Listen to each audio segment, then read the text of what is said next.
Hello fellow YouTubers, Bear Prepper here. I'm getting ready to go to Minnesota to see Pet Prepper. So I thought I'd give you a treat before I left.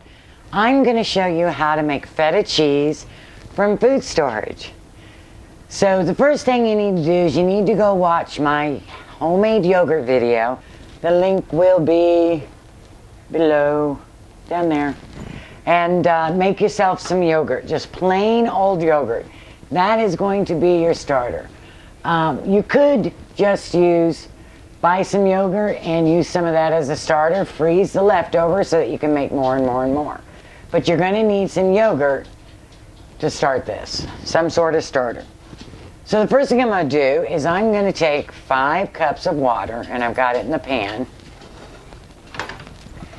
And I'm going to add 7 cups of powdered milk.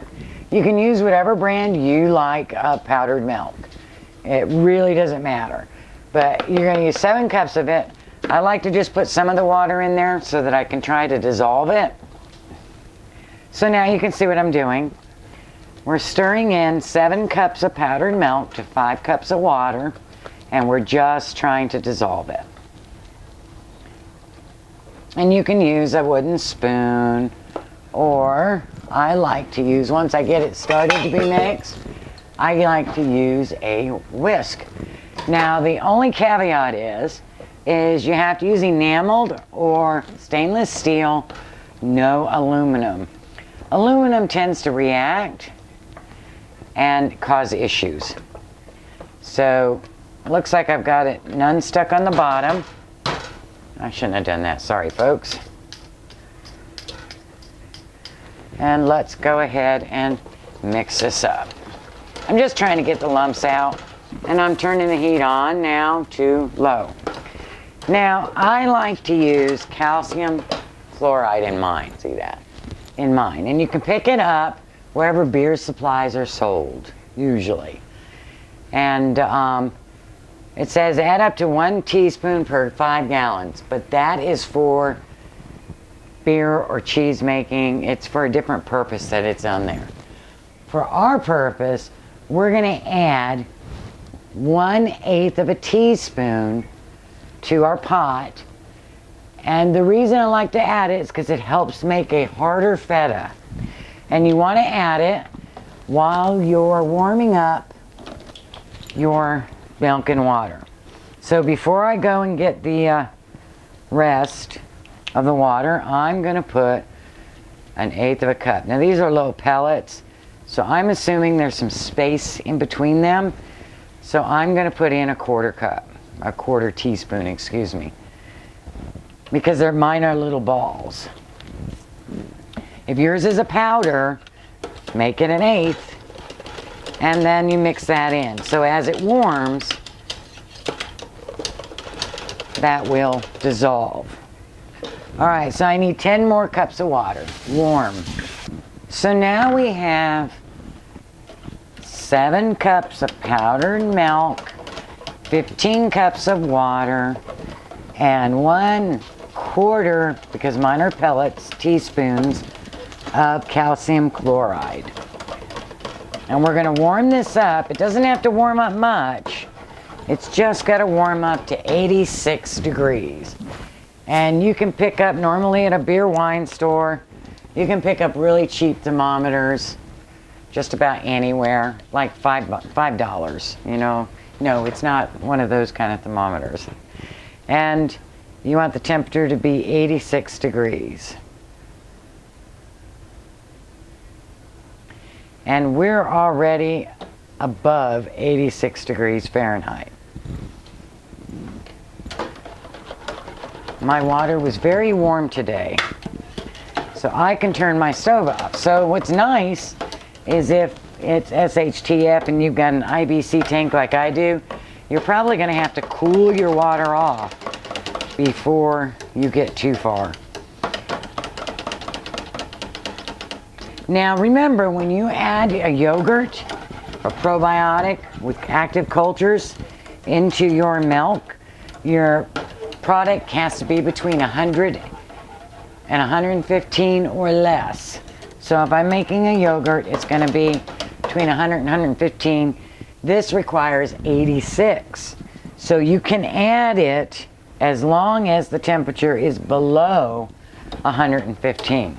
So here's my homemade yogurt, and nice and thick. It calls for 2 tablespoons to 1 gallon. So I am going to put 2 tablespoons of my yogurt in there.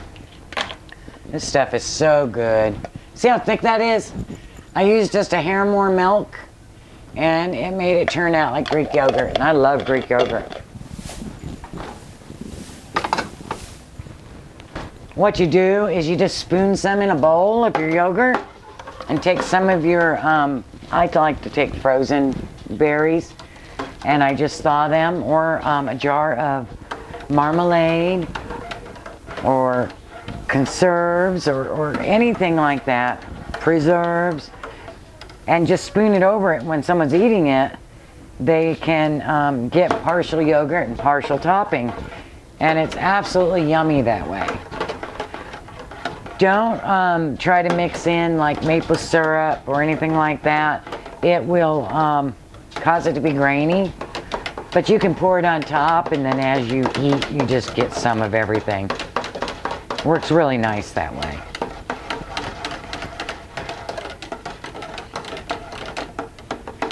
Okay, so once this is all dissolved, we are going to let this sit for 1 hour. As you see, it's finally all dissolved, and we will let it sit for 1 hour, and then we'll come back and work some more on our feta. Okay, so once you've sat it for an hour, you're going to notice it is hardened up. And so you're going to slice it through with a knife, about 1-inch slices, and you're going to go across in one direction until it's sliced all the way down through. Then you're going to go across in the opposite direction. And I'm using a fork just to stop it from spinning, because as you can see, it's floating free in the pot. And so I'm just using the fork to try to hold it and catch it. And you're going to cut it totally across in both directions like a checkerboard. Then once that is done, you're now going to slice it 1/2 inch to 1 inch thick. So you're going to take your knife at an angle and try to go down what you think might be 1 inch. And if some of them pop up, you can just cut them. And then turn your pot 180 degrees and do that again on the other side. Once that is done, you can let it set for 30 minutes to try to have the whey separate from the cheese, and it'll cause contraction.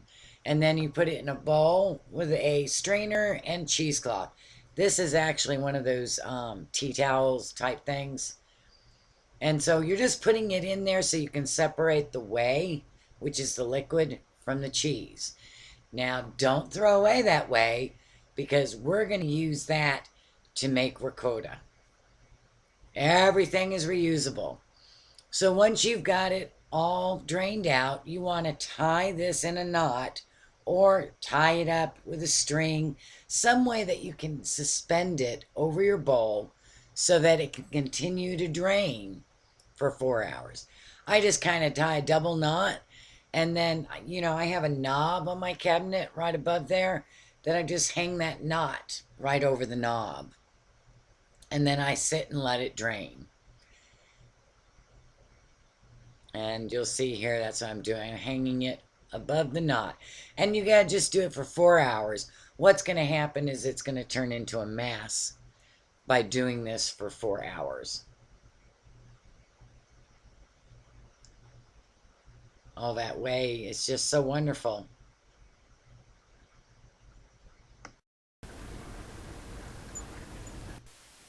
So once it's drained and you've separated your ricotta, you want to make a brine, because you want to soak it in the brine for 24 hours, 12 hours, however salty you like it. And we're going to take 1/4 cup of salt, and don't use iodized salt, you know, your regular table salt, don't use that, and 1/2 gallon of warm water. And you're just going to kind of dissolve it up in there so that you can make this brine. This is called a heavy brine. If you want to store your feta after the fact, you can store it in a light brine, which would be 1/8 a cup. If you'd like to store it that way. I prefer to store it another way, and I'll show you at the end. So now we're going to go ahead and unwrap our feta cheese. And remember, it was all those crumbles that we saw in that pot.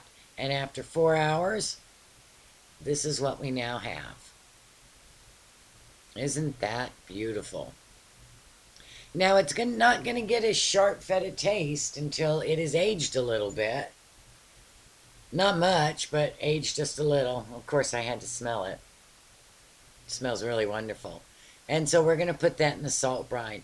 I recommend that you slice it into big slices, if at all possible. Because as you set it out, you really want bigger slices. I kind of did these a little smaller. I was putting them in a smaller jar, I thought.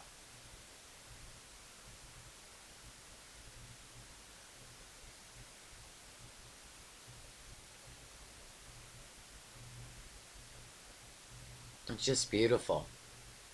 Made a lot of cheese too. So here I'm going to slice it. And yes, I lost my audio on this part. And so I'm having to do an audio voiceover. You know, sometimes we do that. We forget to turn the microphone on. Isn't that wonderful? And I'm just slicing it so that I can get some of the brine to the inside surface of the feta. Because the brine and sitting on the counter is what's going to give you that bite. And that's what feta is all about, is about the bite. Just wonderful. Now, goat's milk feta is even better if you happen to have a goat. Good morning. I hope you all had a wonderful night's sleep. So it's the morning, and we are going to take our feta out of the brine. And the reason we're doing this is because if you leave it in the brine, I know they say you can store it in the brine, but if you do, it really gets salty. Really, really. So I take mine out after 10, 12 hours. It also makes the outside really soft.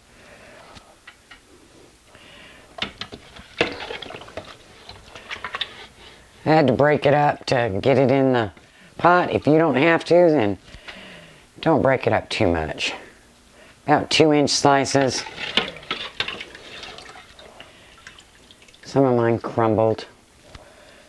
It's okay, it'll recover itself. Still be wonderful.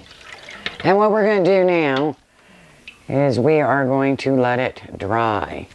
And what you see I have here, I just have a cake cooling rack with my dehydrator thingy set over it. You don't have to use the dehydrator thing. You can just choose to keep the big pieces. And we're going to let this drain and harden for a couple days.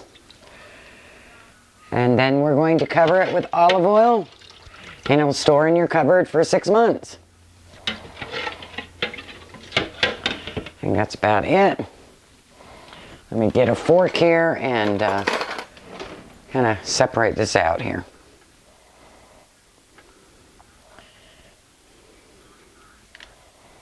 I'm going to go ahead and cut some of this. Let's just ignore that phone.